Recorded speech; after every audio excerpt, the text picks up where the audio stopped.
What is going on, ladies and gentlemen? Welcome back to the channel. My name is Mark Roden, and today we have another top 15 budget car videos.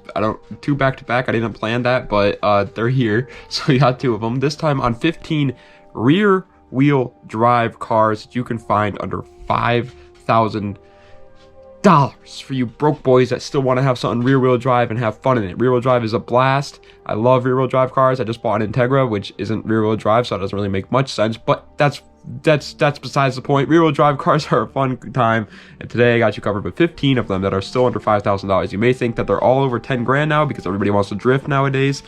You'd be wrong. We still got a lot under 5K, and that's what we're going over today.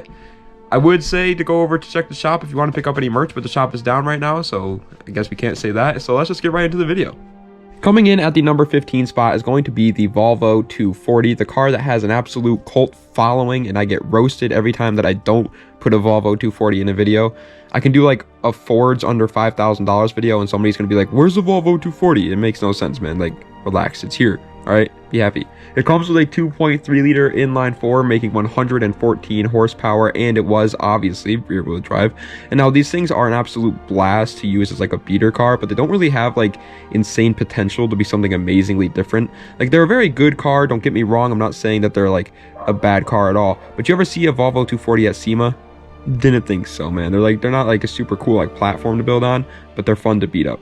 Next up at number 14 is going to be the Toyota MR2 AW11, or the first generation MR2, and it gets no love because the second generation MR2, or the SW20 MR2, is so much cooler, and so everybody just talks about that one and they never talk about this one. And it's a little freaking 80s retro box, and it's so cool. It comes with a 2.2 liter inline four, making 130 horsepower, and it was obviously rear wheel drive. And now this thing is a freaking toge monster. You go to the toge with one of these things and you're gonna smoke everybody, as long as you realize how to work around like snap oversteer, because that can be an issue in these MR2 since they are mid-engine. But if you figure out how to, you know, work with snap oversteer, that is going to be a blast to drive. Number 13, my good friend, is going to the mediocre ass Chrysler 300C first generation, which is just quite literally a land yacht. There's no hiding the weight to this thing. It is so damn heavy, and it just doesn't have the best engine to back it up, but it's still pretty cool. It comes with a 3.5 liter V6, making 250 horsepower, and it was rear wheel drive. But now, the big selling point on this car is they are very comfortable. Sure, it isn't fast and it handles like a damn truck, but riding in this thing will be enjoyable, at least because they have so much space, so much comfort in them. Also, they don't look that bad if done right, in my opinion. Just don't make it like too flashy, because it really doesn't need that. Just make it look nice, and it'll be a good looking car. Like, they do look good if done right. Just a lot of people don't do them right. Rolling its way into the number 12 spot because it needs new apex seals is the Mazda RX-7 FB, or first generation RX-7, my good friend.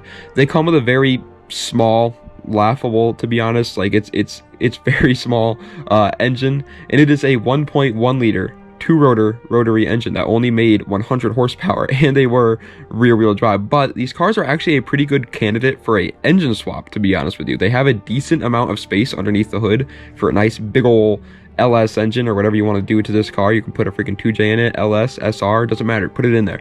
They also look absolutely incredible in my opinion, and they handle like a god since they are so light. So if you like that kind of stuff, it's a good platform for you. Now for the number 11 spot is another very comfortable little car, just like the Chrysler 300, except for this one's a lot smaller, so it's good. It is the Mercedes C280 W202. Mercedes, man, I want to love Mercedes, but they don't come with manual transmissions, and it makes me not like them. Like, that's the only reason I don't like Mercedes. If they came with the manuals, I would love them.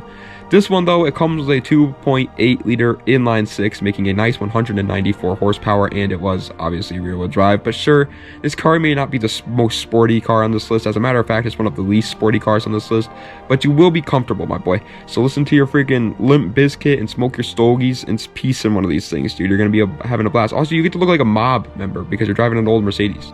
Finally, into the top 10 though, and I think it's somewhat special to put this car here right at the top 10. Not too great, not too bad though. The Mazda Miata NB, not the NA, because the NA is literally just worse than the NB, and they're the exact same price nowadays, so it makes no sense as to why you would pick up an NA, besides obviously the fact that the NA is very cute looking compared to the NB. But this car comes with a 1.8 liter inline four, making 135 horsepower, and it was rear wheel drive. And now the main selling point on these cars is they handle like a god, and that is true. but I want to bring into light that these cars are great for like engine swaps too. Like they have a decent sized engine bay for such a very small car that people commonly swap LSs into them. They put 2Js into them, SRs into them, K series, B series into them to have a lot more fun than what the 1.8 liter inline 4 is going to be able to do. Next up at the number 9 spot though is going to the BMW 328i E90, which is the sedan version of the E92 that everybody knows and loves. And yes, I know the 328i isn't ideal compared to like a 335i, but it's still good. Like people sleep on the 328i just because it's like a base model. It comes with a 2.8 liter inline 6, making a nice 240 horsepower, and it was rear wheel drive or all wheel drive. And just like the Mercedes before, this car is comfortable. It has such a nice ride quality to it. My friend owns one of these and they're just so super enjoyable to drive around in. And they aren't the fastest, but they're a lot faster than the Mercedes. So you're going to have a lot more fun in it in that terms than the Mercedes will. But you still get like the Mercedes level of interior, so it's a win-win. Number 8 spot, however, is kind of the complete opposite of that BMW. It is the Ford Crown Victoria, my good friend. Want to look like a freaking car guy's number one enemy?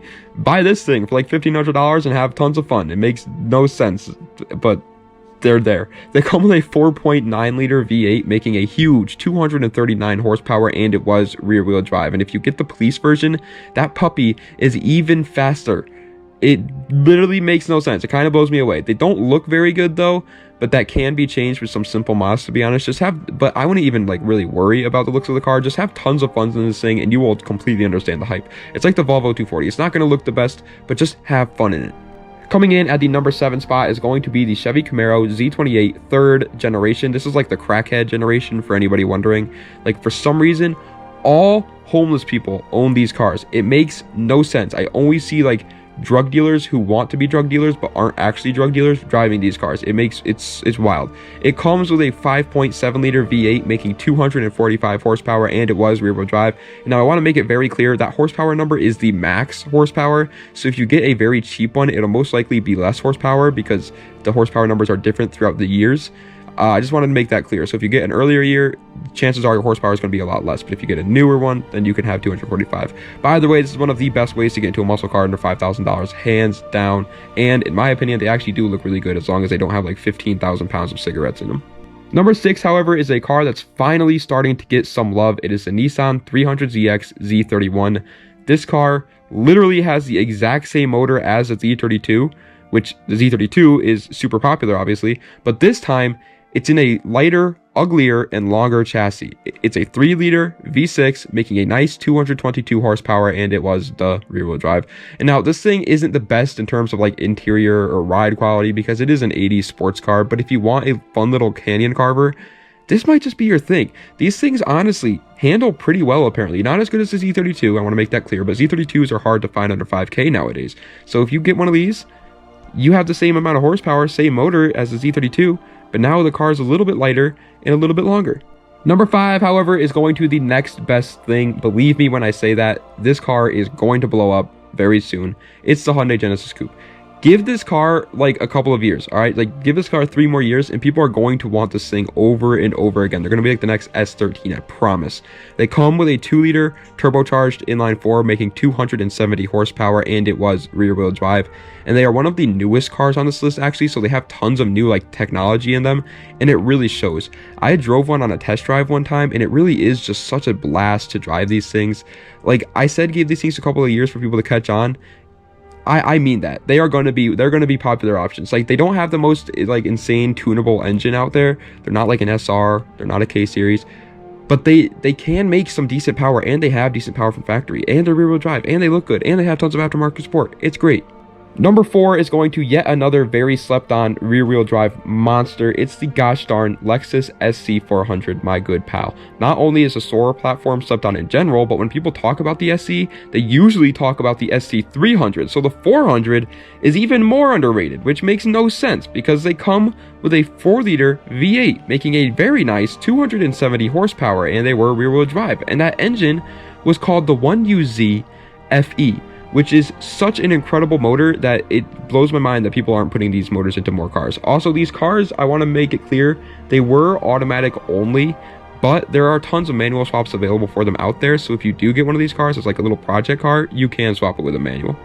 Third place, however, is going to, in my opinion, the best muscle car for less than $5,000 easily.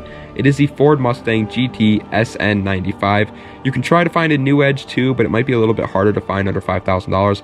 But the SN95 is just as good. It literally is pretty much exactly the same as the new edge. It comes with the same motor even, a 5-liter V8 making 215 horsepower, and it was obviously rear-wheel drive. And now that power number may be pretty low stock, but these things have a roaring V8 under the hood, so you know damn well that that thing is not going to stay stock. All right, stop lying to me. You are going to buy this car, you are going to put cams in it, you are going to freaking touch the field rail, you're going to do whatever you need to do to make that thing have high horsepower. I already know. I can see through your lies, buddy. Second place, though, is going to another wonderful little car, but this time from the land of Germany. My good friend, I just realized we have one from each country in the top 3. It's kind of wild. It is a BMW 540i E39 though, which is just oh so good for its price range, my man. Like, these cars are cheap. It comes with a 4.4 liter V8 making 286 horsepower, and it was rear wheel drive, and that's actually one of the highest horsepower numbers on this list. But there's even more to it. It has an insane interior quality, my bad, and they handle very well, especially for like a damn giant luxury saloon. BMW has just always done it so damn well. And there are so many more cars out there than just the 3 Series, and people sleep on the 5 Series, and the E39 is so good. Get one before they blow up. First place, though, is going to the land of Japan, but technically America because it's an Infiniti, but then again, it's a rebadged Nissan Skyline, so who knows? It's the damn G35 Coupe, though, my good friend. They are great, and don't let anybody tell you otherwise. They are just amazing. They come with a 3.5 liter V6 making 287 horsepower, and in case you don't know, that is the same motor that's found in the 350Z, except this time you got more seats and you're a bit more comfortable, my friend. This is also the highest horsepower car on this list, just barely beating the E39 by actually literally just 1 horsepower, so that's kind of cool. But they do get quite a bit of hate because VQs are popular engines and people like VQs, and so people hate when things are popular that aren't theirs, so they make fun of them. So just make sure that you know when to just laugh at people before getting one, because you're going to get a lot of hate. VQ owners, they're not really too appreciated in the car community. But either way, it is an amazing car. You would be lying to yourself if you said it's not. It's so good. But ladies and gentlemen, that's the end of today's video of the 15 rear-wheel drive cars that you could buy under $5,000. This is not like technically just drift cars, but you can drift all these cars. Just want to put it out there. All right, if you want to drift any of these cars, you most certainly can. Now, I don't think it's the best idea to drift like a Mercedes-Benz, but hey, you can do it. That's all that matters, is you can do it. So have a blast. Also, guys, in terms of the Integra build, we do have another video coming out in, I think, 2 days. I got a video coming out. I think tomorrow I'm going to do another deep dive, and then it's going to come out the day after. We just cleaned it, though. Just got a nice and pretty looking, and took off all the old mods that the guy did to it before me, because I couldn't stand those mods. I just thought they were ugly. But don't worry, that build is still coming along. I am just waiting on parts. That's literally it. I'm just waiting for the parts to get here. Once they get here, we're going to start building the car. So don't worry about that. You guys seem super interested in it, and that's awesome, because I love like that style of videos. Like, I watch Adam LZ, TJ Hunt, Jimmy Oaks. I watch all those guys all the time, and I really want to do what they do. So since you guys are interested in watching me build a car, that's awesome. So I really appreciate it. You guys obviously really like the deep dives, so those are still going to come, and you guys obviously still like the top 10, so those are still going to come. So thank you guys so much. I really appreciate it. Das Vidania. Have a nice night.